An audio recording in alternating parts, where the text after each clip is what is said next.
No início do capítulo, Sofia começa a ler uma das cartas de Alberto. Essa falava sobre Aristóteles. Ele diz que Aristóteles foi aluno na academia de Platão. Seu pai era médico e isso explica sua pesquisa voltada às ciências naturais, então ele se dedicou muito a compreender a natureza viva. Mesmo sendo aluno de Platão, Aristóteles discordava dele. Platão recorria apenas a seu raciocínio, enquanto Aristóteles utilizava também os seus sentidos. Além de ideias filosóficas, eles pensavam na forma e na substância do mundo. Para Aristóteles, a forma de um cavalo, por exemplo, é o que ele tem em comum com outros cavalos, ou seja, uma característica específica, já a substância é um material de que uma coisa é feita. Aristóteles acreditava que temos uma capacidade de ordenar todas as impressões percebidas pelos nossos sentidos em diferentes grupos de classes. Ele tentou demonstrar que todas as coisas na natureza pertencem a diferentes grupos e subgrupos. Por exemplo, o cachorro é um ser vivo, especificamente um animal vertebrado, mamífero. Quando Aristóteles divide os fenômenos em diversos grupos, ele parte do que elas são capazes de fazer e do que eles realmente fazem. Aristóteles acreditava que na natureza havia uma relação de causa e efeito, e a causa de finalidade. Ele usou o exemplo da chuva. Aprendemos que chove pois o vapor da água de rios e mares se condensavam e formam nuvens. Já Aristóteles acrescenta que chove porque animais e plantas precisam de água para viver. Ele acreditava que as gotas da chuva tinham um propósito ou uma intenção. Na parte ética, Aristóteles achava que existem 3 formas de felicidade.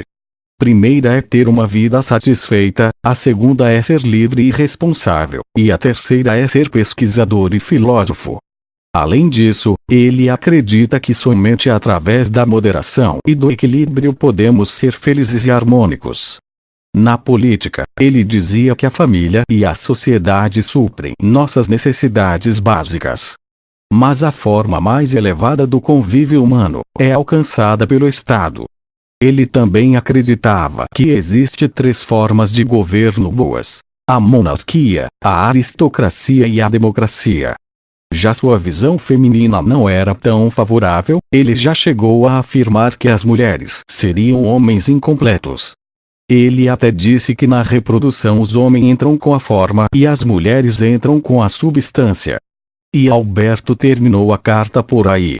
Sofia, ao terminar de ler as cartas, compreendeu a importância de ordenar conceitos e coisas. Isso é visível quando ela começa a classificar os animais de sua própria casa em diferentes subgrupos.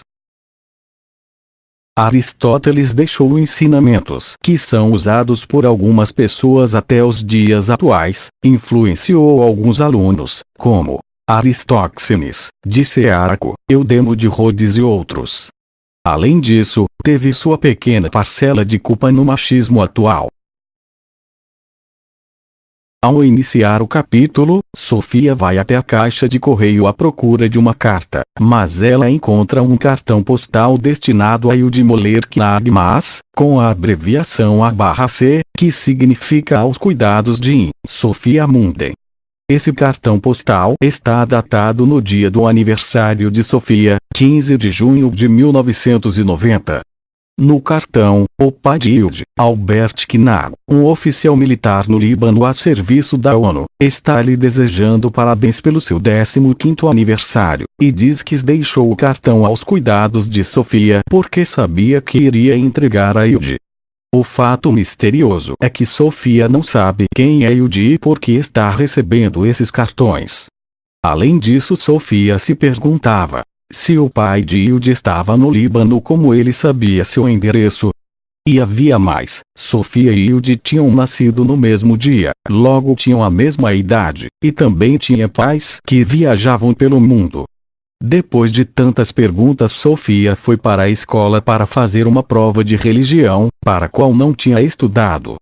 Sofia foi jogando coisas no papel, muitas delas foram coisas que aprendeu com seu professor de filosofia, Alberto Knox, o que mostra que Sofia estava começando a aplicar todos os conceitos que ela aprendeu na sua vida real.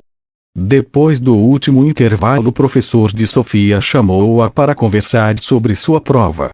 Ele não tinha entendido daquelas respostas que não tinham relação com o tema, achou as respostas muito maduras, mas não era coerente ao solicitado. Sofia chegou em casa e foi ler uma carta nova que havia chegado. A carta falava sobre o helenismo. Nesta carta, Alberto se preocupa em mostrar o que aconteceu entre o tempo de Aristóteles e a Idade Média. Ele explica que o cristianismo foi uma das coisas mais importantes que aconteceu nesse intervalo de tempo. E continua dizendo que Aristóteles morreu no ano 322 AC, quando Atenas já havia perdido sua hegemonia por conta das confusões políticas ocasionadas pelas conquistas de Alexandre, o Grande, que foi rei da Macedônia. Assim começou uma nova era na história humana. Ele explicou que helenismo é tanto o espaço de tempo como a cultura dominante grega que se impôs aos três reinos helênicos: Macedônia, Síria e Egito. A partir do ano 50 a Roma ganhou um protagonismo político que ganhou os reinos helênicos, disseminado a cultura romana. Dessa forma tem início o período romano, também conhecido como Antiguidade Tardia. O helenismo foi caracterizado pelo desaparecimento de fronteiras entre diferentes países e culturas. Agora culturas diferentes estavam misturadas com concepções religiosas, filosóficas e científicas. Nas antigas praças reunia-se uma profusão de vozes locais, oferecendo mercadorias e diferentes pensamentos. Depois do helenismo, as praças eram abastecidas de mercadorias e ideias de boa parte do mundo. Também surgiram novos cultos religiosos, que tomavam emprestados deuses ou cerimônias das várias nações e culturas que existiam. Isso se denominou sincretismo ou mistura de religiões.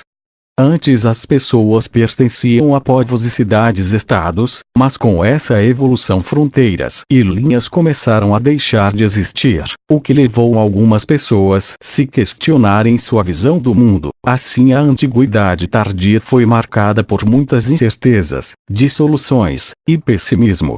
As novas religiões passaram a fazer coisas, antes, ocultadas. E a filosofia começou a andar na direção de libertar e consolar os humanos. Alberto continua, e fala que a filosofia foi pouco original, mas manteve questões feitas por Sócrates, Platão e Aristóteles, que se preocupavam em descobrir a conduta mais adequada para o homem até o dia da sua morte. Alberto começa a falar sobre a filosofia cínica, fundada por Antístenes. Os cínicos enfatizavam que a verdadeira felicidade está em não depender de elementos casuais e passageiros, não é preciso de luxúria, coisas externas, poder e boa saúde.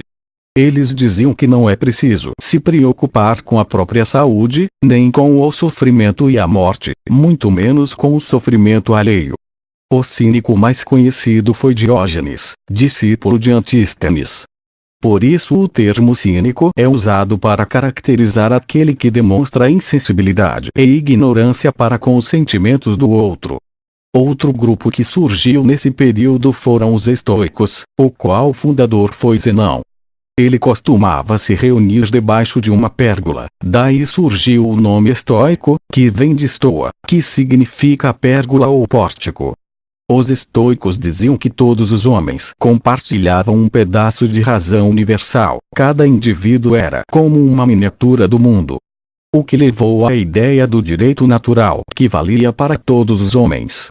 Os estoicos suprimiram a oposição entre espírito e substância e afirmavam que existe uma única natureza, monismo.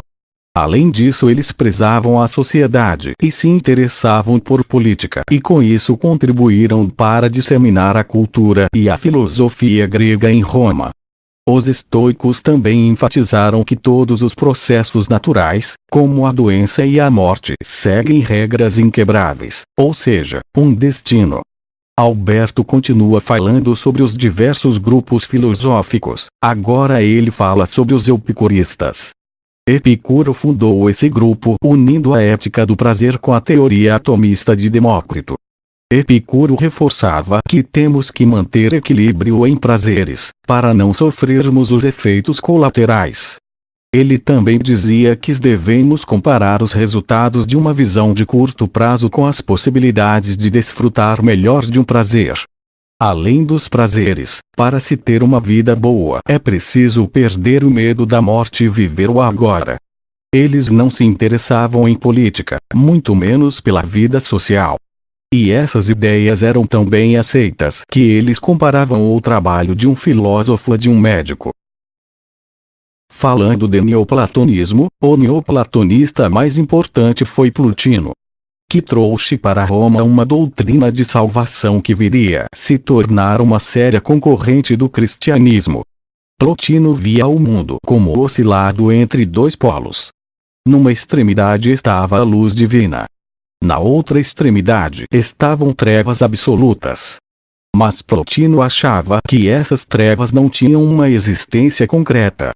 De acordo com Plotino, portanto, a luz de Deus ilumina a alma, ao passo que a matéria são as trevas, que não possuem uma existência real. Ele finaliza a carta falando sobre o misticismo, que fala que aquilo que chamamos de eu não é exatamente nosso próprio eu. Essa ideia sugere que podemos experimentar ser alguém maior. Quando isso acontece, a pessoa perde-se de si mesmo. Assim os místicos costumam trilhar um caminho de purificação e iluminação para um encontro com Deus. Sofia acaba de ler as longas cartas, e começa a meditar em tudo que leu, aplicando a si mesma.